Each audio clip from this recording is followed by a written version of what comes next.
Às vezes eu fico me perguntando como seria se eu tivesse descoberto de outra forma. Se ele tivesse me chamado para conversar um dia tranquilo em casa, sem cerimônia, sem plateia. Se tivesse chegado com a verdade numa tarde comum de semana, quando os filhos já não moravam mais conosco e o silêncio da casa já era parte da rotina. Teria sido mais fácil? Menos humilhante? Talvez. Provavelmente. Mas também talvez eu não tivesse chegado onde cheguei. Tem coisas que precisam quebrar de forma inteiramente visível, diante de testemunhas, para que a gente não tenha a opção de fingir que não quebraram. O casamento da Juliana foi isso, uma quebra pública que não me deixou escolha a não ser encará-la. De certa forma, ele me fez um favor ao escolher aquele dia. Não perdoo o jeito, mas reconheço o resultado. Ele levou a amante para o casamento da nossa filha. E ali, tudo mudou. Eu achei que conhecia meu marido depois de 27 anos de casamento. 27 anos. Pense nisso. Não é uma fase. Não é um relacionamento de juventude que a gente olha para trás e relativiza. São quase 3 décadas de manhãs divididas, de filhos criados, de contas pagas juntos, de viagens, de doenças, de mudanças de cidade, de planos feitos e refeitos. 27 anos é a vida inteira de uma pessoa adulta. É tempo suficiente para conhecer alguém melhor do que essa pessoa conhece a si mesma. Ou pelo menos eu achava que era. A máscara dele caiu num sábado de novembro, no dia mais importante da vida da nossa filha. No único dia em que eu precisava que tudo fosse perfeito, não para mim, mas para ela. Naquele salão elegante, com flores brancas nos arranjos que eu mesma escolhi, com a luz suave que o fotógrafo tinha posicionado para valorizar o vestido dela, com a música que a gente tinha passado 3 domingos selecionando juntas, a Juliana e eu, nas madrugadas de planejamento, rindo e lembrando. Foi ali que eu descobri. Descobri que não era mais esposa, que talvez nunca tivesse sido prioridade, que a história que eu achava estar vivendo nunca tinha sido completamente a minha. Tem uma sensação específica para esse tipo de revelação. Não é o choque agudo de um acidente, aquela dor imediata que você sente e imediatamente tenta conter. É mais lenta, é mais fria. É como a água que sobe devagar nos seus pés e você só percebe que está molhada quando já está até o joelho. É o entendimento gradual, por camadas, de que o chão onde você achava estar parada nunca foi sólido do jeito que você pensava. Fiquei de pé, sorri, abracei as pessoas, dancei. E dentro de mim, tudo desmoronava em silêncio.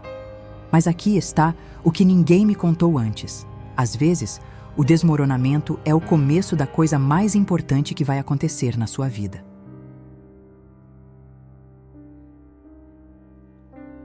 Durante quase 3 décadas, eu fui o tipo de mulher que sustenta uma casa com silêncio e presença. Não o tipo que aparece. O tipo que garante que tudo funciona para que todo mundo possa aparecer. Acordava antes de todos. Sempre fui assim, desde criança, o relógio biológico que a minha mãe dizia ser herança da avó. Organizava o café da manhã, preparava o uniforme dos filhos quando eram pequenos, sabia de cor o nome do professor de cada disciplina, a data da reunião de pais, o vencimento de cada conta, o remédio de cada um. Eu era a infraestrutura invisível daquela família. A fundação que ninguém vê, mas sem a qual o prédio inteiro desmorona. O meu marido se chamava Renato. Renato Cavalcante, 54 anos na época do casamento da nossa filha, engenheiro civil formado pela Poli, filho de uma família do interior do Paraná que tinha vindo para São Paulo atrás de oportunidade e encontrado. Renato, que nos primeiros anos dizia que eu era o pilar da família, que sem mim ele não teria chegado onde chegou, que eu era a parte mais importante de tudo. Eu acreditava. Com o coração inteiro, eu acreditava. A gente tinha começado do zero. Quando nos casamos, eu tinha 24 anos e ele 26. E a gente dividiu por 2 anos um apartamento de 2 quartos no Belém, perto da linha do metrô, com infiltração no teto do banheiro e vizinho de baixo que reclamava do barulho se a gente caminhasse rápido demais. Eu trabalhava como assistente administrativa numa empresa de exportação. Ele estava tentando se firmar numa construtora pequena onde o salário mal cobria as despesas. A gente cresceu junto, tijolo por tijolo, conta por conta, promoção por promoção. Quando ele foi transferido para Campinas, eu pedi demissão sem pestanejar. Quando ele precisou de um fiador para um financiamento de obra, eu coloquei meu nome. Quando nasceu o Rafael, nosso primeiro, que hoje é engenheiro como o pai e mora em Curitiba com a namorada, eu abri mão de uma promoção para coordenadora porque a empresa não tinha política de licença estendida e eu não queria deixar o bebê tão cedo numa creche. Cada escolha que eu fiz tinha o Renato no centro. E eu não via isso como sacrifício. Via como amor. Via como projeto conjunto. Via como os tijolos de uma parede que pertencia aos dois. Recusei um intercâmbio de 3 meses, pago pela empresa, uma oportunidade que não voltaria, porque ele disse que não daria conta das crianças sozinho. Adiei por 5 anos a pós-graduação que eu queria fazer em gestão, porque coincidia com uma fase intensa de obras dele, que precisava da minha logística em casa. Deixei de lado um projeto de abrir meu próprio negócio, ainda embrionário, ainda apenas uma ideia, porque na época em que eu estava prestes a desenvolver, o Renato foi promovido a diretor e a agenda dele ficou impossível, e alguém precisava segurar a casa. Alguém. Sempre eu. Mas nunca reclamei, porque achava que estávamos construindo algo juntos. Achava que quando as coisas estabilizassem, quando os filhos crescessem, quando a carreira dele se consolidasse, chegaria a minha vez. Que a vida era sequencial, não paralela, e que minha sequência ainda estava por vir. Os 3 filhos cresceram bem. O Rafael formou em engenharia na Unicamp. A Camila fez moda e tem ateliê próprio em Pinheiros. E a Juliana, a caçula, a que tem os olhos do pai e o jeito de cuidar de todo mundo de mim, a Juliana ia se casar. Quando ela anunciou o noivado com o Tiago, numa tarde de domingo chuvosa, eu chorei tanto que o rímel desceu todo pelo rosto e ela ficou rindo de mim enquanto me abraçava. O Renato estava ao meu lado. Ele abraçou a filha, depois me abraçou, e eu me lembro de ter pensado, naquele momento específico, construímos algo bonito. Valeu cada renúncia. Foram 8 meses de planejamento. Eu estava em cada reunião com o buffet, em cada prova de vestido, em cada degustação de cardápio, em cada visita ao salão. Mediava as brigas entre a Juliana e a sogra sobre a lista de convidados.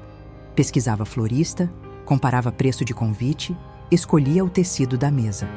Eu era a âncora emocional e logística daquele processo inteiro. E não me importava. Era minha filha se casando.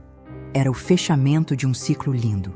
Só que havia uma rachadura que eu ainda não conseguia ver. Tem coisas que a gente sabe antes de saber. O corpo registra antes que a mente aceite. Por meses, alguma parte de mim estava captando frequências que eu conscientemente me recusava a sintonizar. Um mal-estar nos jantares que antes eram tranquilos. Uma distância física que ia crescendo no mesmo espaço de sempre. O jeito que ele passava pela cozinha sem me olhar, sem tocar no meu ombro de passagem, como tinha feito por anos. Pequenas interrupções numa linguagem de casal que eu ainda não sabia que estava sendo deletada. Eu atribuía a cada sinal uma explicação razoável. Cansaço do trabalho, pressão da obra, idade talvez. A gente estava ficando mais velhos e talvez fosse normal a intimidade esfriar. Eu me tornei especialista em encontrar justificativa para o que não queria nomear.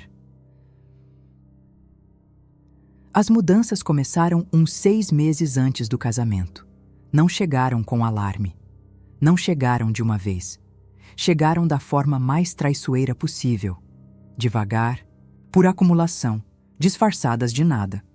A primeira coisa que notei foi o celular. O Renato sempre teve o hábito de deixar o aparelho em cima da mesa, tela para cima. Era inclusive uma fonte de atrito leve nos jantares em família, porque ele ficava olhando as notificações enquanto a gente conversava. De repente, o celular passou a ficar sempre com a tela para baixo. Na mesa do jantar, no balcão da cozinha, na mesa de cabeceira. Comentei uma vez: sem intenção de acusar, apenas como observação. Você mudou o jeito de deixar o celular. Ele respondeu sem tirar os olhos da televisão. Não mudei nada. Sempre fui assim. Não era verdade. Mas eu deixei passar. Depois veio o perfume. Um frasco novo apareceu na bancada do banheiro. Montblanc Explorer, uma marca que ele nunca tinha usado na vida. Renato usava o mesmo desodorante há décadas. Tinha aquela resistência masculina de certas gerações a qualquer coisa que pudesse ser chamada de frescura. Perguntei sobre o frasco novo e ele disse que tinha comprado por impulso numa farmácia. O cheiro forte e adocicado daquele perfume ficou guardado na minha memória como um detalhe que eu não sabia ainda o que fazer. As saídas aumentaram. Happy hours que antes eram mensais viraram semanais, depois bissemanais. Ele começou a ir à academia. O que seria ótimo, eu pensei, faz bem. Mas voltava sem o suor de quem treinou. O cabelo seco. Uma vez cheguei para dar um beijo, quando ele chegou e senti o perfume Montblanc recém-aplicado num homem que teoricamente tinha passado a tarde malhando. Conversei com ele, com cuidado, da forma que aprendi ao longo de quase 3 décadas, sem acusação, sem histeria, com a abertura de quem quer entender. Renato, você está diferente. Está acontecendo alguma coisa? Ele me olhou com aquela expressão. Quem já viveu uma relação assim sabe qual expressão é essa. A que combina impaciência com um traço de condescendência, como se você fosse uma criança fazendo pergunta desnecessária. Coisa da sua cabeça, Sônia. Você sempre foi assim, transforma nada em problema. Sônia. Aparecida Cavalcante, 50 anos, mãe de 3, esposa há 27. E estava sendo mandada calar a boca dentro da própria casa. Tem uma coisa que acontece quando alguém faz isso com você por tempo suficiente. Você começa a duvidar dos seus próprios sentidos como forma de preservar a paz. Você aprende a engolir o desconforto antes de ele virar conversa, porque toda vez que vira conversa, você é o problema. Você se torna perita em autocensura, em autoedição, em dizer tudo bem quando não está bem, porque a alternativa é ser chamada de difícil, de dramática, de insegura. Esse processo tem nome: gaslighting. Não precisa ser gritado, não precisa ser violento para acontecer. Pode ser um suspiro, uma expressão, lá vem você de novo. É o acúmulo de pequenos gestos que ensinam uma mulher a não confiar no que sente. Quando o Renato disse coisa da sua cabeça naquela tarde, não foi a primeira vez que ele disse. Foi só a vez que eu finalmente me recusei a acreditar. Engoli, porque as semanas seguintes eram do casamento da Juliana e eu não tinha energia para 2 batalhas ao mesmo tempo. Disse a mim mesma que era estresse de trabalho, que era fase, que eu provavelmente estava exagerando, como ele disse. Mas o frio na barriga ficou. Aquela vibração baixa e constante de um saber que ainda não tem nome. O corpo registra antes que a mente aceite. E o meu corpo, naquelas semanas, estava me dizendo algo que eu ainda não estava pronta para ouvir. Na sexta antes do casamento, ele chegou tarde com uma camisa que eu nunca tinha visto. Azul escuro, bem cortada, nova. Perguntei, e ele disse que uma colega de trabalho tinha comentado que ele precisava renovar o guarda-roupa. Que colega? Perguntei com a voz mais neutra que consegui. A Fernanda, a arquiteta nova que entrou no projeto. Ele jogou as chaves na fruteira e foi para o quarto. Ela tem razão. Minhas roupas estavam velhas. Fernanda. O nome caiu naquela cozinha com um peso que ele claramente não percebeu.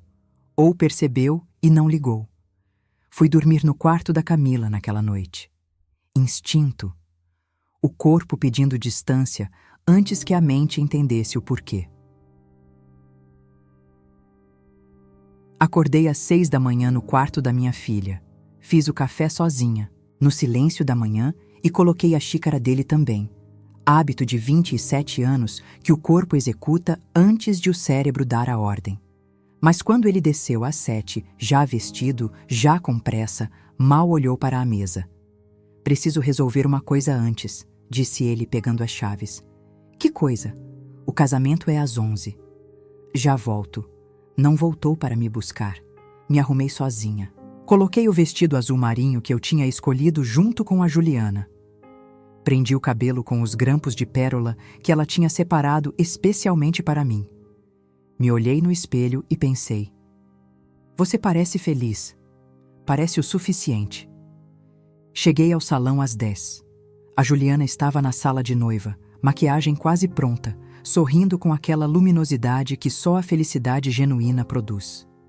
Quando me viu entrar, ela veio correndo, com cuidado para não amarrotar o vestido, e me abraçou com aquela força de quando era pequena.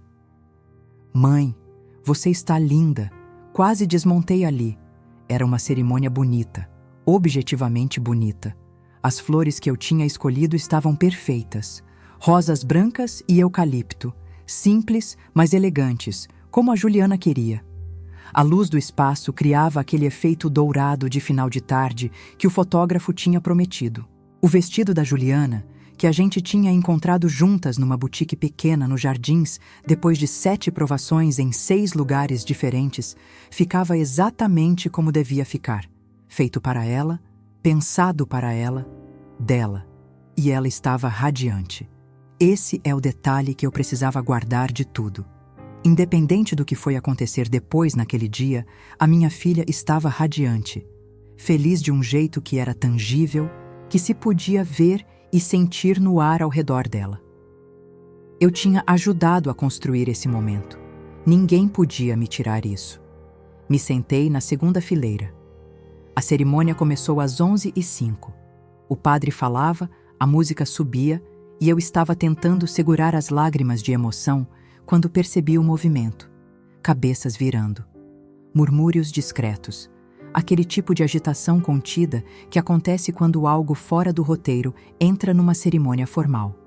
Me virei. Vi o Renato entrando pelo corredor lateral.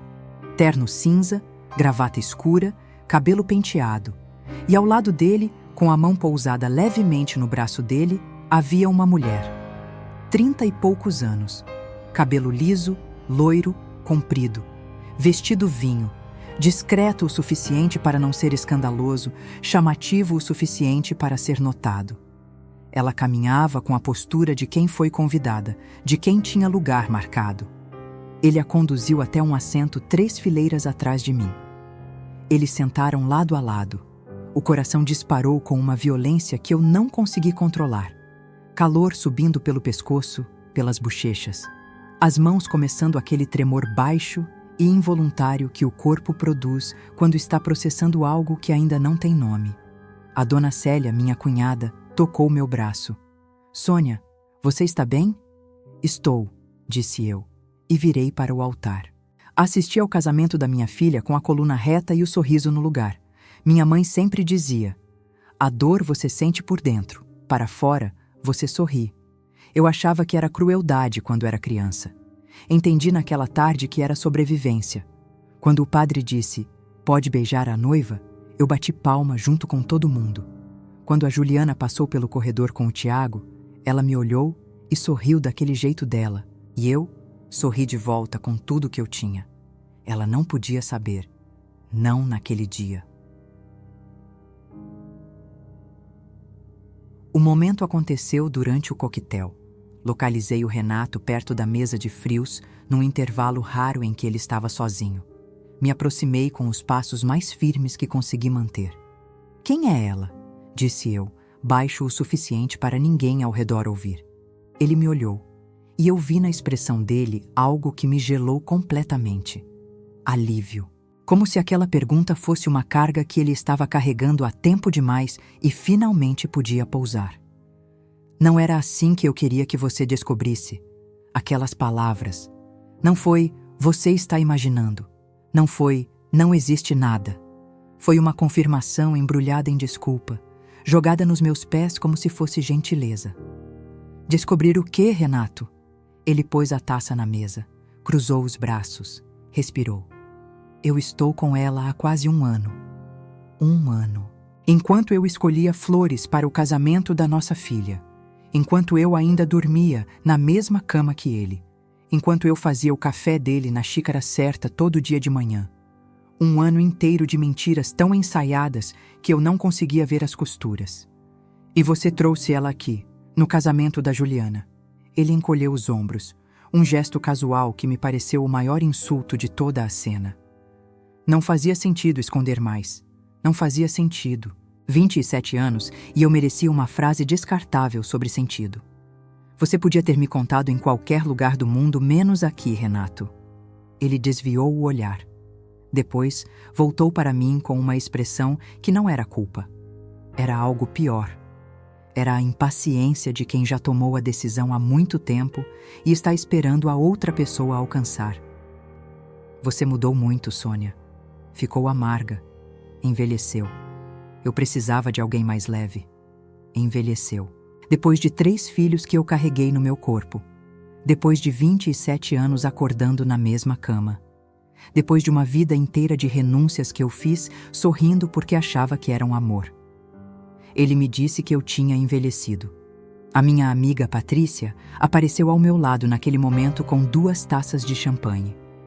Ela viu a expressão dos dois e entendeu sem precisar de palavras. Me deu uma das taças, colocou a mão no meu braço e quando o Renato se afastou, ela disse apenas: "Eu estou aqui."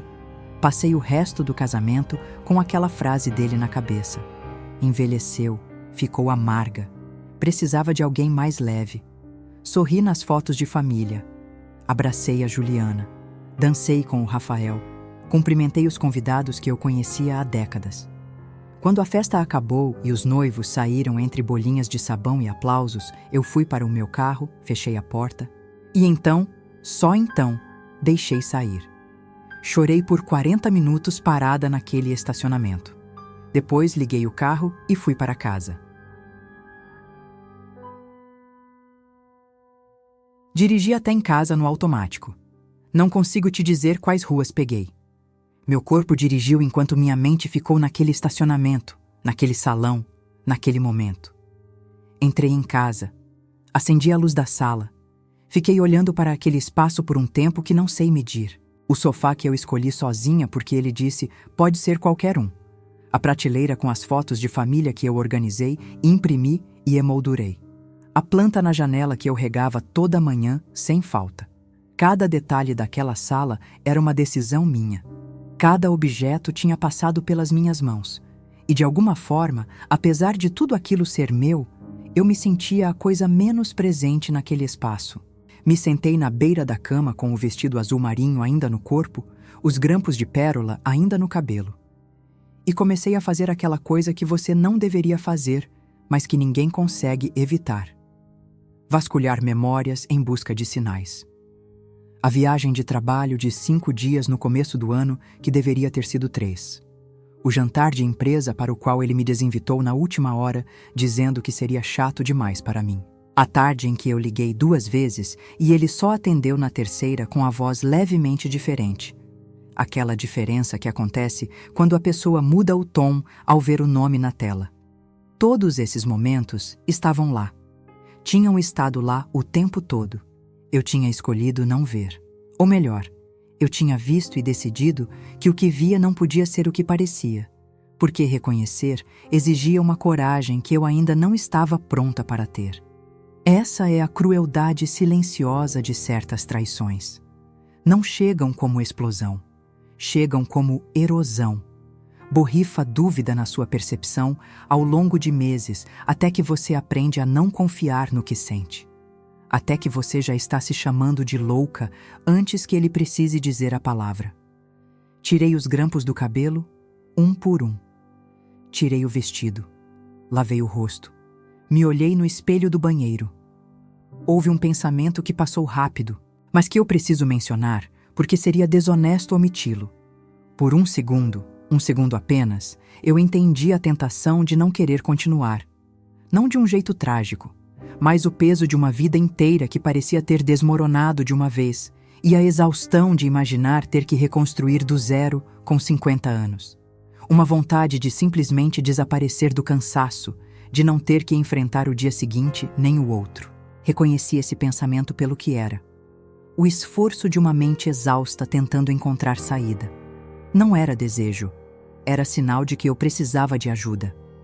Liguei para a Patrícia naquela noite e disse que estava com dificuldade. Ela ficou na linha. Depois, me convenceu a marcar a terapia. Não me arrependo de ter ligado.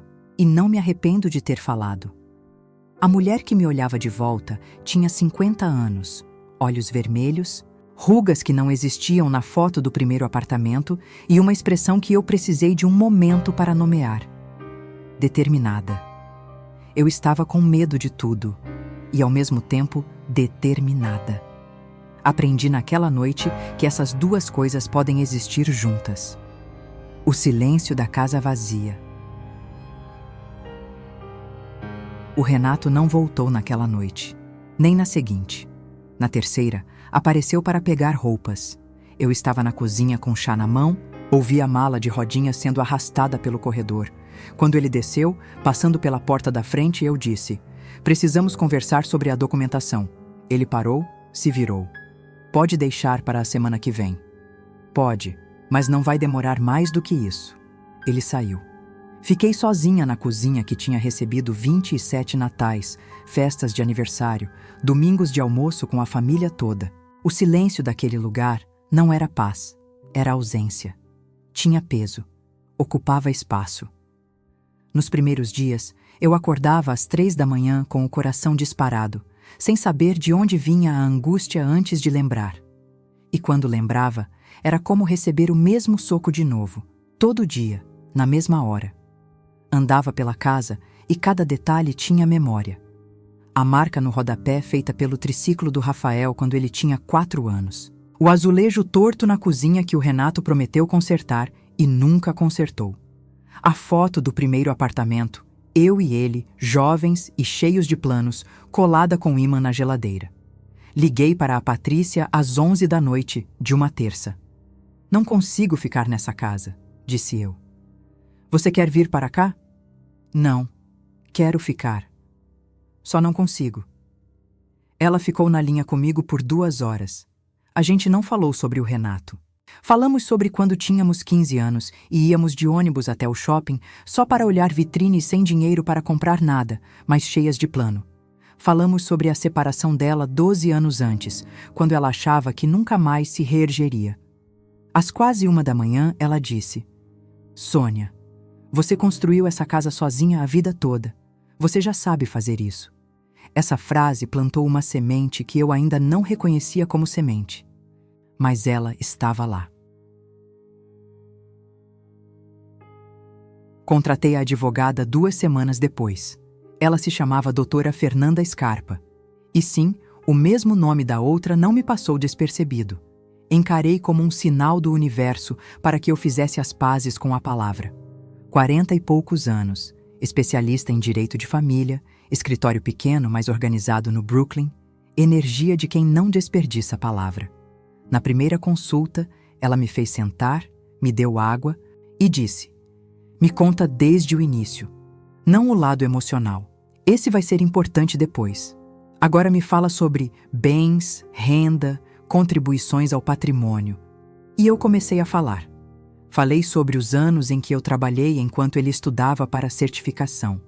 Sobre o imóvel financiado com meu nome, porque a renda dele sozinha não aprovava o crédito.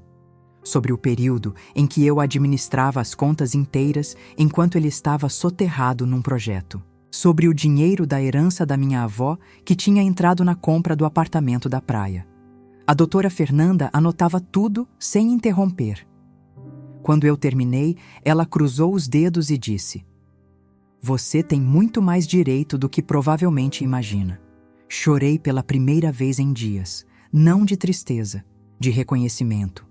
Existia também uma guerra psicológica silenciosa que acontecia fora do tribunal. O Renato tinha a habilidade, que eu não sabia que ele tinha, de fazer com que eu me sentisse exagerada por estar exigindo o que era meu por direito. Mensagens enviadas pelo advogado dele com linguagem que sugeria generosidade onde havia obrigação legal. Comentários que chegavam aos meus filhos e que eu sabia que vinham de lá. A insinuação de que eu estava sendo difícil, de que estava impedindo um acordo rápido por teimosia. A doutora Fernanda me preparou para isso. "Isso é tática. Ela disse com a naturalidade de quem já viu o roteiro dezenas de vezes. O objetivo é te cansar até você aceitar menos do que merece. Não aceita. Não aceitei. O processo foi acirrado. O Renato, que eu sempre conheci como avesso a conflito, revelou uma capacidade de frieza que me surpreendeu. O advogado dele tentou argumentar que minha contribuição doméstica era indeterminada juridicamente, que eu tinha escolhido parar de trabalhar por conta própria e que esse era um ônus da minha escolha. Foi uma das coisas mais humilhantes que já vivi. Mais humilhante do que o casamento da Juliana, porque ali era um sistema criado para ser justo, dizendo que 27 anos da minha vida não contavam. A doutora Fernanda não deixou passar.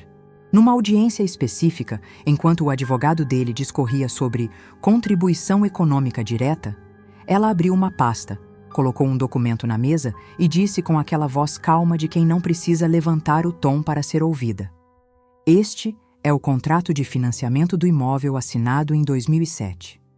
O nome da minha cliente aparece como cotitular porque a renda do réu era insuficiente para a aprovação individual do crédito. A contribuição está documentada. A contribuição existiu. A contribuição será reconhecida." Naquele momento, pela primeira vez desde o casamento da Juliana, alguém estava brigando do meu lado. O processo durou 10 meses. No final, o juiz reconheceu minha contribuição integral ao patrimônio conjugal.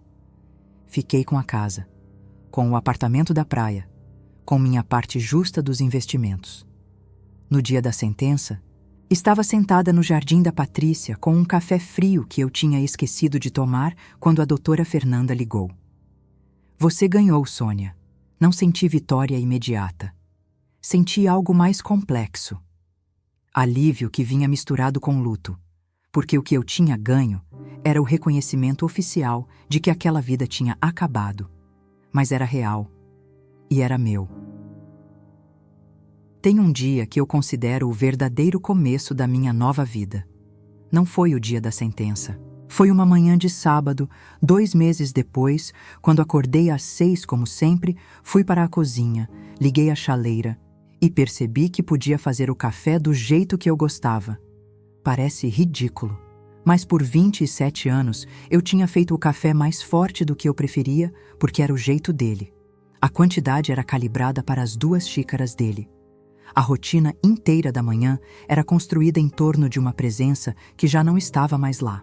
Naquela manhã, fiz café fraco, coloquei em caneca grande, sentei na varanda de frente para o jardim, que eu nunca tinha plantado nada, porque ele não ligava para flores, e fiquei ali por 1 hora, fazendo absolutamente nada. Era estranho. Era o tipo de estranho que aos poucos vai parecendo liberdade. Plantei gérberas naquela semana, e lavanda, e manjericão na janela da cozinha. Pequenas rebeldias de uma mulher reivindicando o próprio espaço. A casa foi mudando aos poucos. Coloquei um espelho grande no corredor que sempre quis, mas ele achava desnecessário. Troquei as cortinas da sala por um tecido mais claro que deixava mais luz entrar. Ele sempre preferiu o ambiente mais fechado. Reorganizei a estante de livros por cor, em vez de por autor, que era o jeito que ele insistia. E pela primeira vez em anos, a estante ficou bonita de um jeito que me agradava. Eram gestos pequenos, mas cada um deles era uma afirmação silenciosa. Eu estou aqui. Esse espaço também é meu. Eu tenho gosto, tenho preferências, tenho o direito de ocupar. Era estranho como essas coisas minúsculas tinham o poder de me lembrar de mim mesma. Depois veio o curso. Sempre quis estudar confeitaria de verdade. Não para virar chefe, não tinha esse sonho grandioso. Queria entender a técnica, a química do açúcar, o comportamento da massa, a ciência por trás do que eu sempre fiz na intuição. Me inscrevi numa escola pequena no Ipiranga, o mesmo bairro do primeiro apartamento, o mesmo bairro onde tudo começou. Havia uma poesia nisso que preferi não analisar demais. O Ipiranga do curso era diferente do Ipiranga do nosso primeiro apartamento. Ou talvez fosse eu que estava diferente. Eu caminhava por aquelas ruas com outros olhos. Via as calçadas largas, Os casarões antigos misturados com edifícios novos, o mercadinho da esquina que poderia ser parente do mercadinho que a gente frequentava há 30 anos. Havia uma continuidade nessa cidade que me reconfortava. São Paulo não para. São Paulo recomeça todo dia sem pedir licença, sem fazer cerimônia. Aprendi alguma coisa com ela naquele período. Na primeira aula, eu era de longe a mais velha da turma. 20 alunos, a maioria com a idade dos meus filhos. Cheguei com minha bolsa e meu caderno novo me sentindo completamente fora do lugar. A professora, a Bianca, parou na frente da turma e disse antes de começar: "Não importa por que vocês estão aqui, importa que estão. A confeitaria não tem pressa, ela respeita o tempo de cada um." Não sei se ela estava olhando para mim, mas eu ouvi como se estivesse. Tinha 7 mulheres naquela turma com mais de 40 anos, descobri depois. A gente foi se encontrando aos poucos, nas pausas do café, nas trocas de receita, nas conversas que começavam pelo chocolate e terminavam em histórias de vida. A Lúcia, que tinha perdido o marido 2 anos antes e estava aprendendo a construir uma rotina nova. A Cida, que tinha sido professora a vida inteira e estava na escola pela primeira vez como aluna.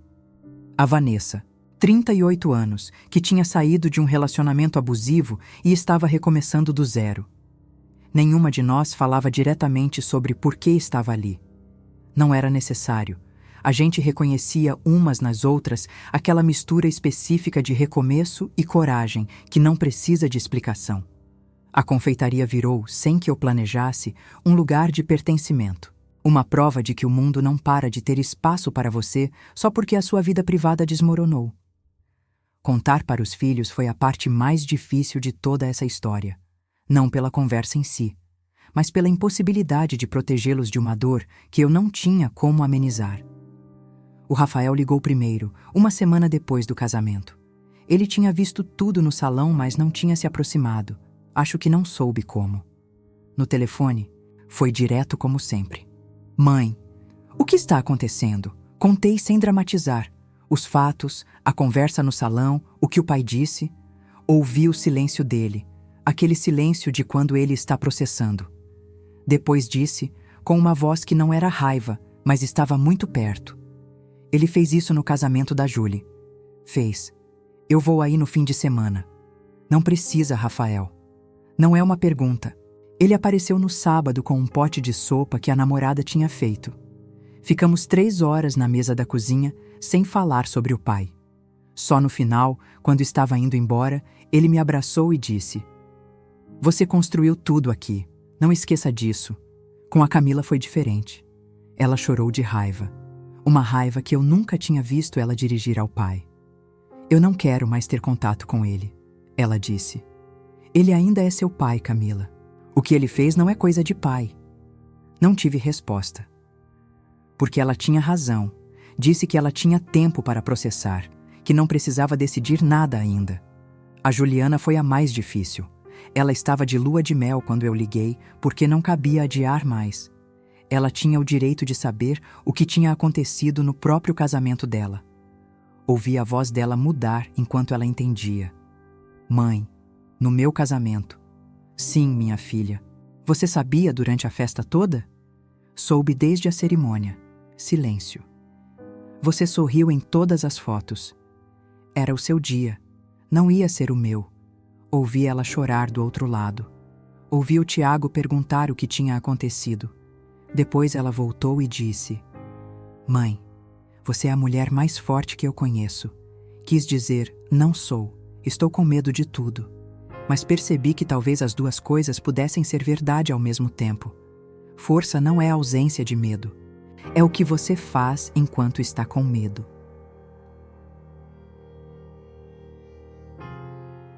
Comecei vendendo para conhecidas. Brigadeiros gourmet primeiro. O clássico, mas feito com cuidado, com chocolate belga, embalagem caprichada que a Camila me ajudou a criar. Mandava foto para o grupo das mães do colégio, para as amigas da paróquia, para as vizinhas.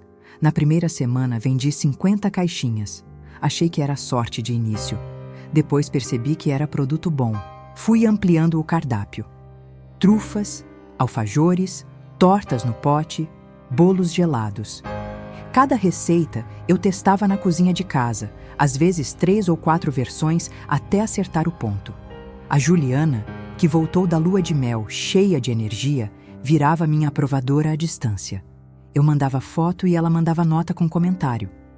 4 meses depois, as encomendas tinham crescido a um ponto que minha cozinha doméstica não comportava mais. Tive uma conversa difícil comigo mesma sobre risco. Aluguel de cozinha profissional tem custo. Registro sanitário tem custo. Embalagem com código de barras tem custo. Mas eu tinha a parte do divórcio. E tinha a clareza de que ficar parada custava mais. Aluguei uma bancada num espaço de gastronomia compartilhada no Tatuapé, 2 dias por semana, mais câmara fria no fim de semana. Suficiente para começar. A Camila cuidou da identidade visual. Passamos uma tarde inteira na varanda com cadernos de rascunho, ela com o dom do design, eu com a intuição de quem sabe o que quer. O resultado foi uma marca limpa, nome em caligrafia, paleta em bege e terracota, embalagens com laço de papel craft. O nome que escolhi: Sônia Confeitaria Afetiva. Meu nome, minha marca, minha história. O Instagram foi crescendo devagar, depois rápido. A Juliana me ajudou com os vídeos curtos, ela com o celular, eu com as mãos trabalhando o chocolate, o brigadeiro ganhando forma. Tinha algo genuíno naquelas imagens que as pessoas sentiam. Nos comentários, mulheres escreviam: "Que energia! Parece comida feita com amor de verdade." Porque era. Não tinha encenação. Tinha uma mulher de 50 anos refazendo a própria vida, uma receita por vez. Teve um pedido específico que marcou o começo de tudo de verdade. Uma cliente me procurou pelo Instagram com uma encomenda para o aniversário de 50 anos da mãe dela. Queria um bolo personalizado, temático, com fotos antigas impressas em papel arroz, decoração delicada, a história da vida da mãe em açúcar e chocolate. Era o tipo de pedido que exigia mais do que eu tinha entregado até então. Passei 3 noites pesquisando técnica, testando a impressão comestível, fazendo e refazendo a decoração até ficar no ponto que eu queria. Quando a cliente buscou o bolo, ela ficou parada na frente dele por um tempo sem falar. Depois me olhou e disse: "Você não fez um bolo, você fez uma memória." Essa frase ficou comigo. Faz sentido que uma mulher que estava reconstruindo a própria história encontrasse significado em ajudar outras pessoas a celebrarem as delas. A Sônia Confeitaria Afetiva não é só um negócio, é, literalmente, o que o nome diz. Em 1 ano, saí da cozinha compartilhada e aluguei um espaço próprio. Pequeno, num sobrado no Tatuapé, mas inteiramente meu. Contratei 2 ajudantes. Fiz meu primeiro evento presencial numa feira de produtores artesanais e vendi tudo em 4 horas. No fim daquele dia, sentada no banco de trás do carro com os pés doendo e as mãos limpas de chocolate, pensei: isso aqui sou eu. Não a mulher que alguém descartou, a mulher que se encontrou. A transformação não foi só no trabalho, foi no espelho, na postura, no jeito de entrar em um cômodo. Quando você passa 27 anos moldando a sua presença em torno de outra pessoa, existe um processo longo e às vezes assustador de descobrir o que é seu. O que você gosta de verdade, não por hábito. O que você quer usar, para onde quer ir, como quer ocupar o espaço. Cortei o cabelo. Parece banal. Não é. Usava o cabelo longo há mais de 15 anos porque ele preferia assim. Nunca tinha dito em palavras, mas eu tinha aprendido a ler os sinais. Uma vez que eu cogitei cortar, ele fez aquela expressão e disse: "Nossa, curto", com um tom que eu aprendi a traduzir como desaprovação. Fui a um salão novo, indicado pela Camila, e pedi para a cabeleireira fazer o que ela achasse melhor. Ela girou a cadeira para eu me ver no espelho, e fiquei olhando para aquela mulher por um bom tempo. Ela parecia mais jovem, ela parecia mais ela. Comecei a fazer aulas de dança de salão. A Patrícia me arrastou, eu fui resistindo, amei. Descobri que dançava desde sempre e tinha deixado de fazer sem perceber. Fiz terapia, por indicação da própria advogada, relutante no começo, profundamente grata depois. A doutora Cristina foi a pessoa que me ajudou a desmontar o mecanismo, não o Renato. O mecanismo interno que eu tinha construído ao longo da vida, aquele que me fazia encolher, calar, interpretar a necessidade de ser vista como fraqueza. A Cristina me ensinou um conceito que ficou, o de que a gente aprende padrões de sobrevivência ainda criança e passa a vida toda executando-os em contextos onde eles já não fazem sentido. Eu tinha aprendido que a mulher que não reclama é a que fica, que o silêncio é lealdade, que se você pede demais, perde o amor. Aprendi isso assistindo a minha mãe, que assistiu a própria mãe, que provavelmente assistiu a dela. Não era defeito meu, era herança. E heranças podem ser devolvidas quando a gente percebe que não precisa mais delas. O processo foi lento, não foi linear. Houve sessões em que eu saía da Cristina me sentindo mais leve, e sessões em que saía com mais perguntas do que entrei. Mas foi o trabalho mais importante que já fiz por mim mesma. Numa sessão ela me perguntou: Sônia, quando foi a última vez que você fez algo só porque quis, sem calcular se alguém ia aprovar? Fiquei olhando para ela. Não consigo lembrar. Ela não disse nada, só anotou. Mas aquela pergunta ficou comigo. E fui respondendo na prática. Fui ao litoral sozinha por um fim de semana. Fui ao teatro sozinha, o que nunca tinha feito na vida. E descobri que assistir a um espetáculo sem negociar a escolha com ninguém é uma liberdade que eu não sabia que existia. Comprei um vaso enorme de orquídeas para a sala só porque eu queria. O silêncio da casa foi deixando de ser ausência. Virou espaço. E espaço, aprendi, é o que a vida precisa para crescer.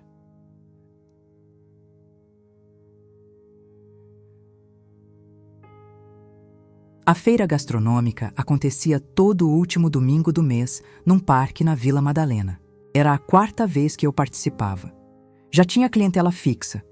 Pessoas que chegavam cedo especificamente pelo meu stand, que mandavam mensagem durante a semana perguntando se ia ter a torta de limão siciliano. Era um domingo de outono, frio seco. Eu estava atrás do balcão arrumando as bandejas quando ouvi a voz.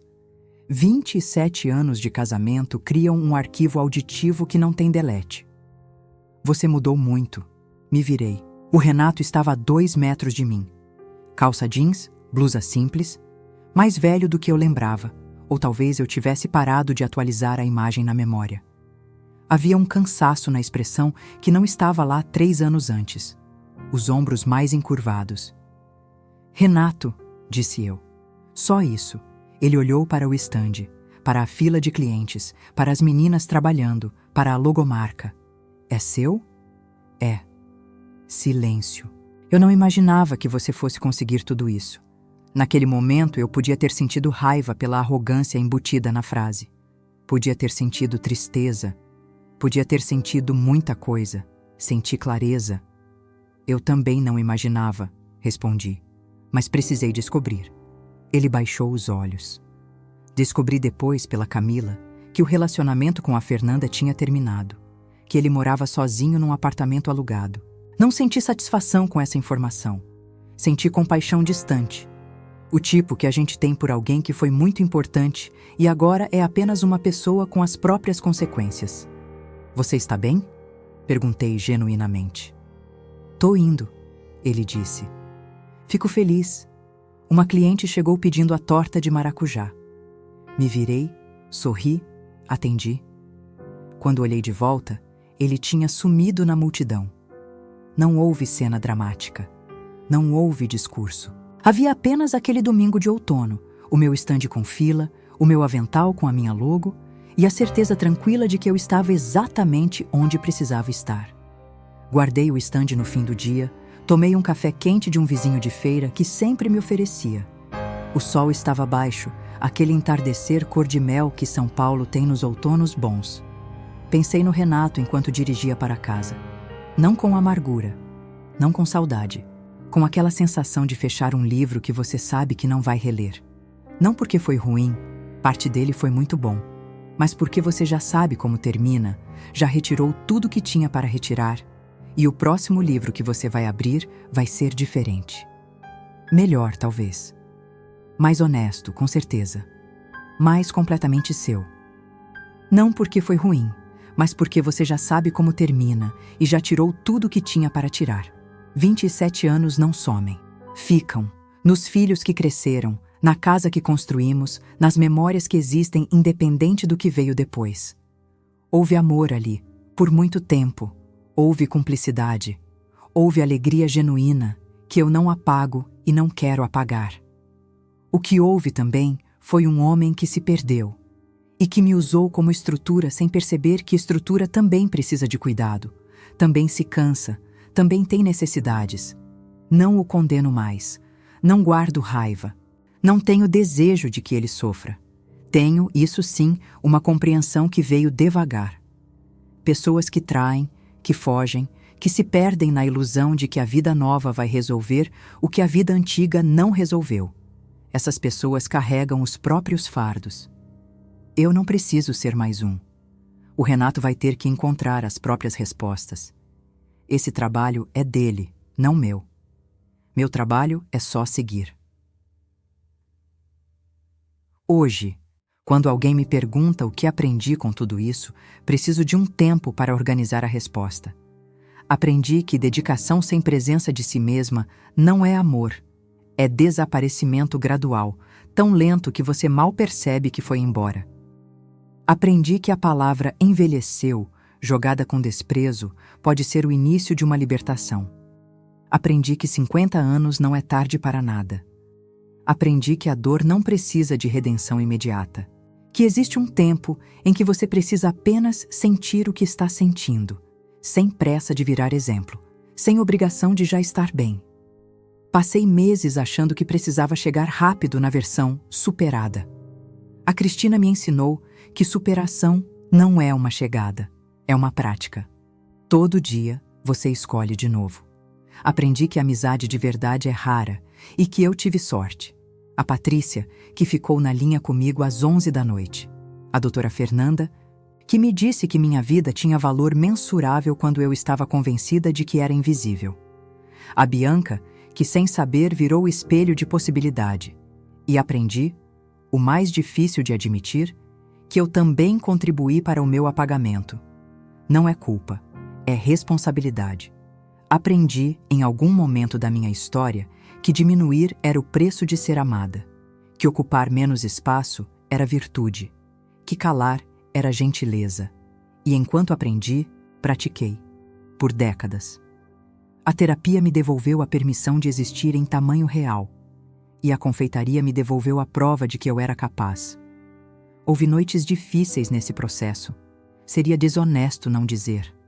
Noites em que o silêncio pesava tanto que eu ligava o rádio só para ter uma voz.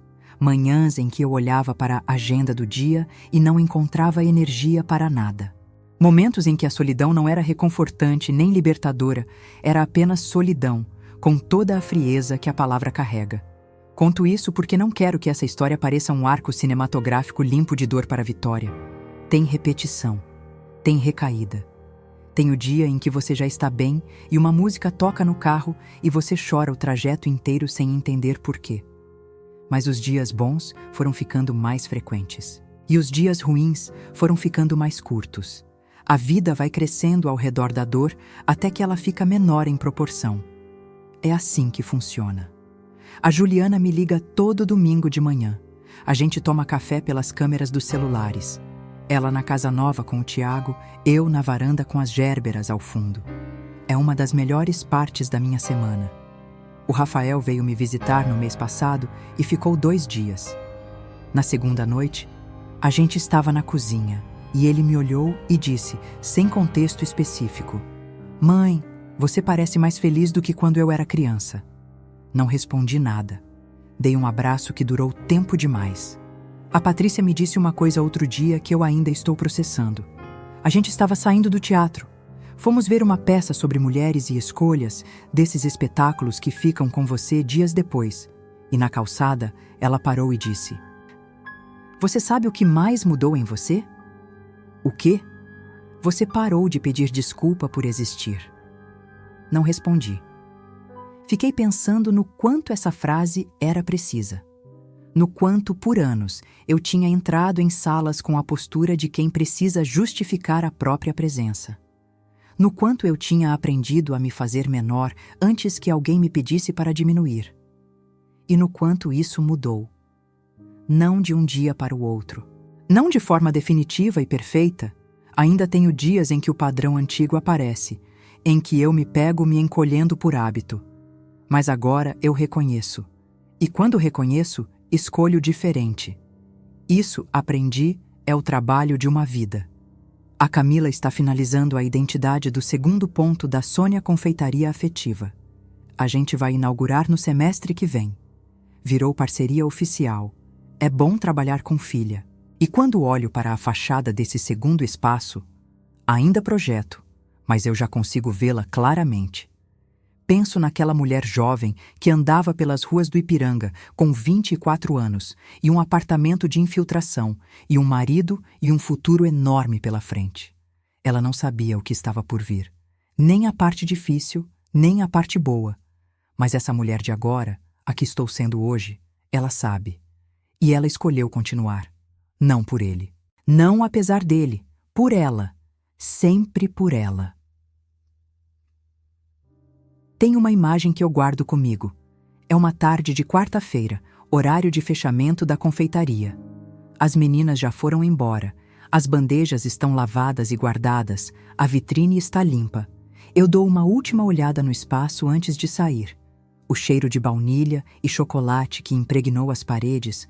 A lousa com o cardápio que escrevo à mão toda semana. Os vasos de flor seca que a Camila trouxe para decorar e que ficaram lindos. Pego a chave, fecho a porta, giro a fechadura.